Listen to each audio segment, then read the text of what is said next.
All right. Well, good morning. Here we are, Jill. Good morning, Wapaka. It is time for our Foundations for Living podcast. It is Tuesday, June 7th, last day of summer of school. Yes. For many, some schools have let out already, but hey, that's all right. It is for Wapaka. It is.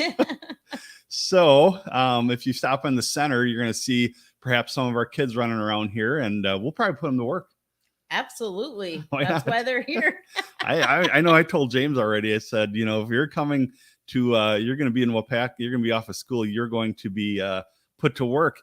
And we have Robin joining us this morning. Robin says good morning. So good morning to you, Robin. Good morning. Thanks for joining us. And so I have Jill Amos-Polifka here, and you're well known in our city. Am I? I think so. I think so. When people ask me who Jill is, I oftentimes will say she is all things a guru on government programs and just, where money is, how to help people and all of that. Yes. And I hope we can tap into that money to help more people. Yeah. As we're learning the grant process. That's a learning curve. I'll admit. Yeah. I've enrolled in a Udemy course for learning how to write grants, and we're off to a good start. Yeah. I think you and I have written quite a few. Yeah. And we've had favorable responses, so that's a good thing. Yes. I can't wait to start being able to use some of that money that we've written for, because we have people in our community that need that hand up. Yeah. Yeah, it's a good thing. So what we're going to do today is we're going to talk about all things helping people in regards to housing, because Jill, I think, you're from California originally, Santa Monica. Nope. Santa Cruz. Santa Cruz, that's right, which is the coolest because I used to have Santa Cruz skateboards back in the 80s. Yep. And you even gave me a Santa Cruz sticker. So that's really cool. So you're familiar with big cities. I'm familiar with big cities because I come from Milwaukee. Right. And there, you just have to turn your head and you're going to see homelessness. Yes. And same in Santa Cruz. Yeah. And, down when I visit my friend in Nashville, at every corner, there's somebody holding a sign. And hopefully we'll have him as a guest on our show in the next week or two. But in Wapaka, there is homelessness. And the thing, Michael and I talked about this last week, the thing that we tend to see in a smaller city, and not just Wapaka, and maybe no fault of anybody's, but it's kind of like hush hush, Right. and but we're here to help them. Yes. And so there's a lot of programs that are available. And again, if you're watching, you're joining us online, comment. Let us know who you are. Well, we'll know who you are because you're commenting. But let us know where you're from and just say hi. We'll put you up on the screen. And before we do that, though, we should talk about a special event we have coming up here. Yeah. It's kind of fun. I heard this place used to do these sort of events. And so we're bringing back, outward events, outreach. Right. Yes. And so I'm going to go ahead and put on the screen an event that we have coming up. It's called Foundations Fest. Saturday, August 6th. Jill, can you talk to us about the school supplies and stuff? Yes. So from today on, we will be collecting school supplies that we can hand out to the kids of Waupaca school districts and our county. Anybody that comes can come and get school supplies.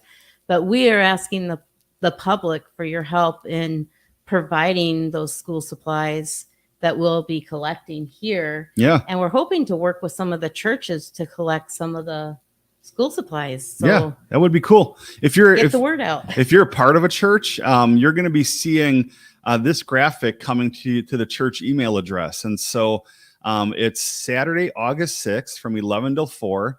The Refinery Church, which Michael Hall, our assistant director, is a part of, will be providing the music. We're going to have a stage set up in the back. The church I pastor, Radiant Fellowship, we're going to be providing all the meat for the cookout. It's all free. And so it's, what we're hoping to do is have live music, cookout, school supplies. We're going to give away school supplies to any family that needs. No questions asked. Just come, and we'll have people here to help you with those. And we're inviting churches, to be represented here. Yeah. So churches, you can come and set up your tables and do what you want to do. Yeah. To provide into this community event where we all come together to support and give hand up to our community in times that they need a hand up. Yeah. So mark your calendars for August 6th, and we'll be here now. And there was an email that already went out to churches regarding this, that we'd like their presence here. We dispelled one of the myths about Foundations for Living last week, and that is that we're a church. We're not a church. Yeah. We are not a church. So if you're watching, just remember, we're not a church. We are wanting to incorporate all the churches in the area, because I know I can speak to Foundations as a pastor of a church, that this place saves pastors and staff a lot of time from reinventing the wheels. So if you've been wanting to do an outreach, you've been wanting to do something like this, but it's just not in the budget, you don't have the manpower, let us do it. And all we ask of you is to be involved, have your presence here, bring church pamphlets, whatever you want to do, and feel free to talk to people and get to know them a little bit. So again, we're going to go into the rest of our show here, podcast. But if you have a comment or you have a question for Jill or myself, please feel free to comment right on Facebook or YouTube, and we'll put the question or comment up on the screen. They'll see a fancy little picture of you and all of that, but we'll address those right here on the show. So Jill, going back to homelessness in Waupaca, it's a problem. It is a problem. It's an unseen problem. Mm-hmm. If you are from Waupaca, you're not going to see people walking around with their backpacks. Like in Santa Cruz, who the homeless are, and here you don't see it like we do in the big cities, but they are there. Yeah. And we were able to serve 34 people this year.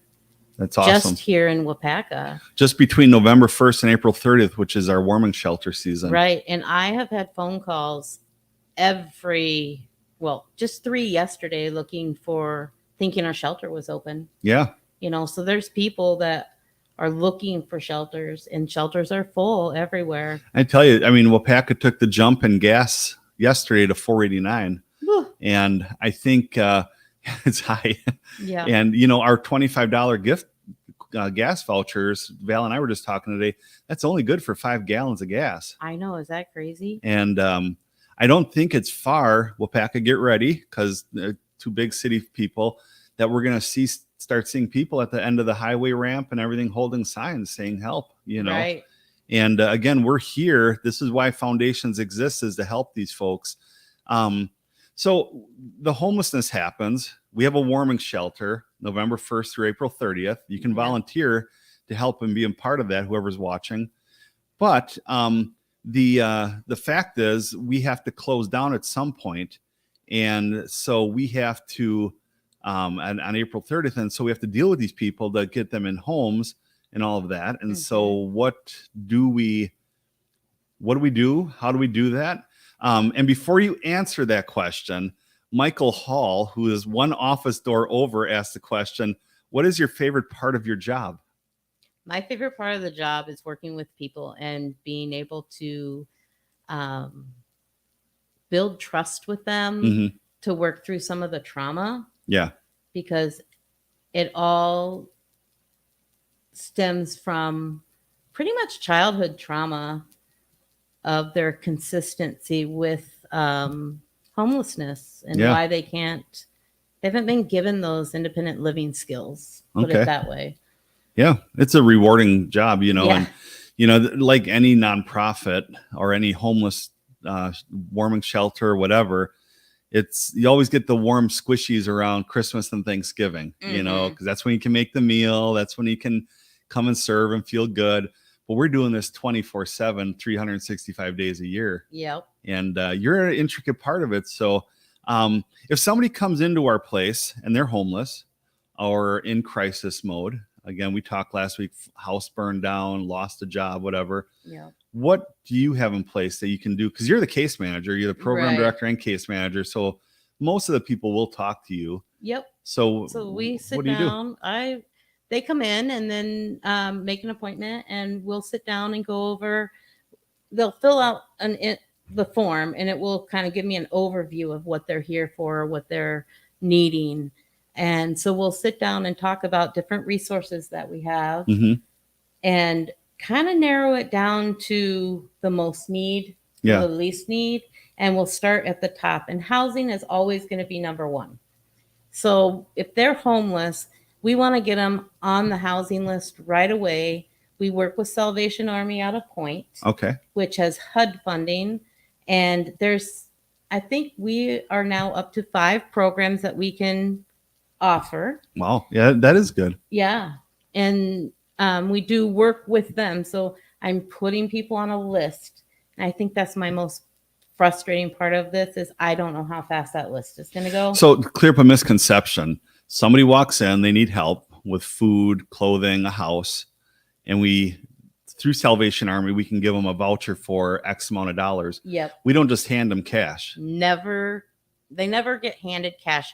If we need to help with rent, we write a voucher, and that voucher goes directly to the landlord. So they're not being given cash. We have a food pantry. So obviously we give them the food pantry, our hygiene closet, which we call our blessing closet, because this is stuff that you cannot get with your food card. And this is all the food pantry and the closet.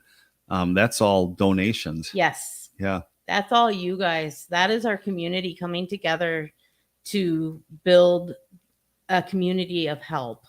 And we count on you guys in big ways to fill those cupboards and those closets to be able to help people. And we give out bags every single day, except for Sundays. Yeah.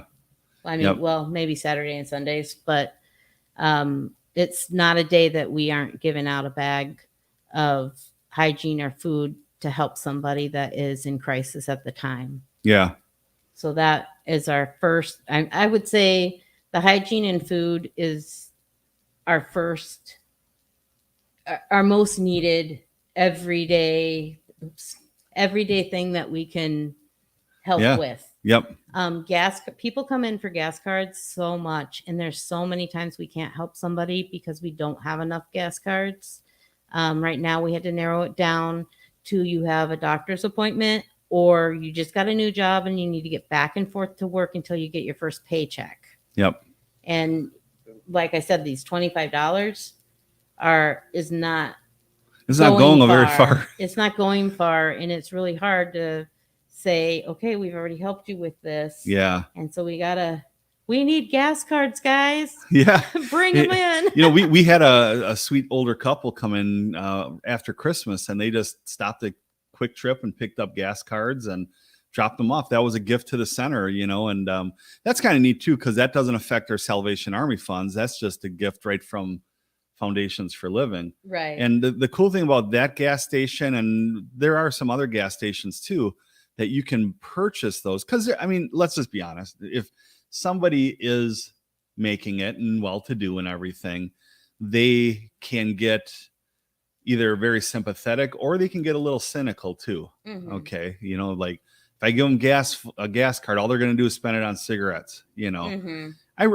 understand their hesitancy in that, but what's cool about Quick Trip and some of the other ones is you can buy gas specific gift cards. Yeah. Gas only. Yeah. And maybe not everybody knows that. And so, that's something that we would, as you were saying, it's donations like that. Yeah. Yep. Those are huge. And I mean, I even have people that'll call and say, do you have any? Because they've been turned down before, but they're trying to get to a job or they're trying to make it. I mean, the prices on everything has gone up. It has. And it really is hard. Even housing is really hard to find. Working with the people that have come off our list, now the next step is finding housing, finding landlords that are going to accept this funding. Not that it's less funding, it's just guaranteed funding, but sometimes it takes a couple weeks to get that first check. And yes, there is paperwork involved. Mm-hmm. With all government stuff, there's paperwork involved, but it's helping somebody get on their feet. It's helping somebody have stability. I mean, and stability is where we have to start, because they can't start healing until they have stability. Yeah. And just a reminder for our viewers, if you have a question you want to ask Jill or myself, feel free to comment right on Facebook or YouTube, and we will put your question or comment up on the screen. So you worked so at the end of the warming shelter season, April 30th, we get asked often, what do you do, to shush them out the door? That's not very Christ-like, but we're confined by city constraints, number one, right, which is fine. I mean, the city has to have rules, right? But then we don't just shush them out the door. We really do. You work really hard at getting them housing. Yes. So before we close, we try to have everybody housed before we close. This year, we were not able to get everybody housed. So there's a couple that ended up going up to Stevens Point, to the Salvation Army shelter in Stevens Point, but I still, a lot of them call me Ma. They do. You just call Wilma Grandma. Yep. And I had one guy that called me Dad this year. Yep. So I hear from them. I check on them. If I haven't heard from them in a couple of weeks, I reach out and check on them. But they always, they know that we're here and that we love them and that we are doing the best we can to find them the help that they need. Yeah. Housing is just such a crisis right now. It is. And it's not only, it's just finding housing. The prices did go up and they have adjusted. So we have to work on the fair market value of a rental value, but that's set by the state. Yeah. And so they did just up ours a little bit, but it's not quite to what the prices have jumped to, but landlords have been gracious and have come down to what is approved. And I'm so thankful for that. So I'm really hoping that we can partner up with some more landlords. Yeah. And when we house somebody in these programs, I'm still there working with them on independent living skills, their management skills. They go through a class called Rent Ready. So we're budgeting, which we just had a couple months ago. Yeah. So we're budgeting and we're teaching them how to budget and how to work out what you save for all your bills and putting that together. And I think that's the most important. I think a lot of people haven't been taught that. Yeah, that is true. It's just about coming around them and putting a team around them that is there and it's okay. Mm-hmm. You don't have to feel bad. I mean, they're all working. They're working class people. Right. Yeah. And I mean, to be real, there are some heartbreakers where end of warming shelter season's done, or during the off season, and we've done everything we can to help them, but they just either are just controlled by addictions, or just are making poor choices, and we can only do so much for them. Right. I mean, they have to want it. So I've learned this a long time ago. If they're not ready and they don't want it, there's not much we can do to help them. So when they're ready, they'll come back. Yeah. So, and in my heart, I have to keep that up front, because there's times where I've worked harder than the client, and I've learned through that, nope, got to stay back. They're not ready. Yeah. And we always, we welcome people in, and we help them with the physical, and we also help them spiritually. Yes. I mean, we're not opposed to praying for people, and we truly believe God can change people's lives. Mm-hmm. And, sometimes it's through a program, and that's what we praise the Lord for, are the great programs that we have and that we host here. But we also know that somebody can have an Apostle Paul Damascus Road experience, and, changed in an instant. And we've seen that before too. Yes. I've been known to always have a couple extra guys with me going to church. Yeah. So I know Radiance had people there, and where you go to church, the Lakes, they have people there, First Assembly. And, we require 5 classes per week for people to stay in our warming shelter program. And one of the options is going to a neighboring church. So churches, that's why you need to get involved. Yes. So Wednesday nights, there's a 19 North at Assembly that I've taken people to. Yeah. Which is like college age. Yeah. So 19 years and older. Yep. I'm like, wait, can I be in here at 55? But I was welcomed in.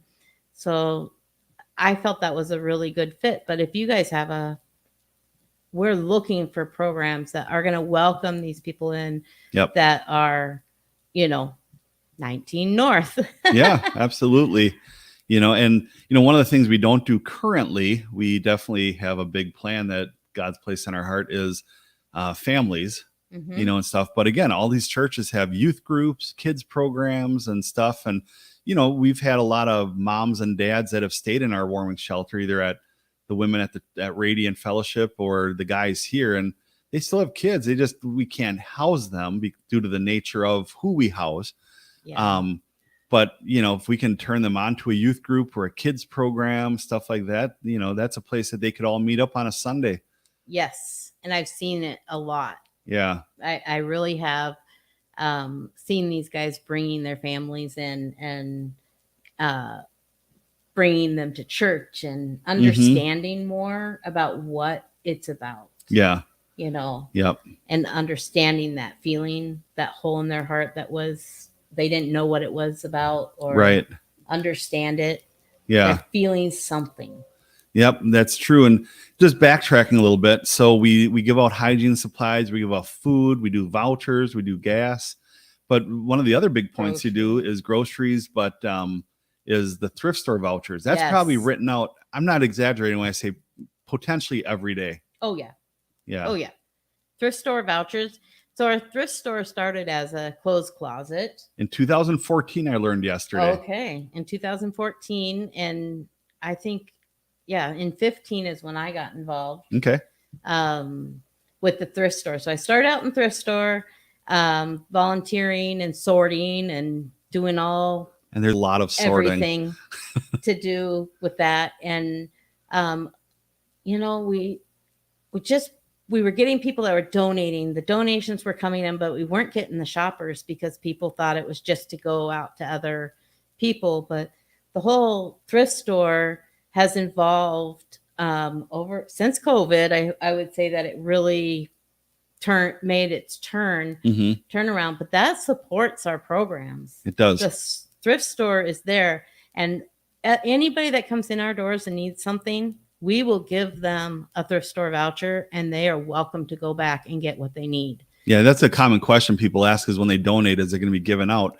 That's that is the priority. Yeah. We had people whose houses burned down in the last couple months and stuff, and we do give out vouchers for that. And so that way the people giving can rest assured it's going to go first and foremost to people in need. But it's kind of a millennial thing now to go thrifting, Yep. and hit a Saturday and just go thrifting. And we got a cool store. Yeah, we do have a cool store with cool Jane prices. Jane does a good job with that and her team. Yes, she does. Oh my gosh, it's turned around so much. Mm-hmm. I mean, she's done such a wonderful job back there. And we take credit cards, cash, whatever. We're the thing now. We're in there. Yep. So that's been really good. We could talk about too really quick in our last few moments. Michael, our assistant director, had a great idea, and we're all on board with it. The board likes the idea too.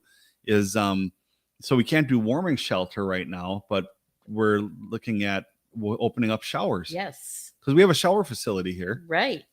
So we're looking at opening the showers on Tuesdays and Thursdays, between the times that we're open up front here. So between 9 and 4. People can come in to take a shower, because we do have some of our guys that they work full time, but they don't have a place to really go and take a shower and clean up. Yeah.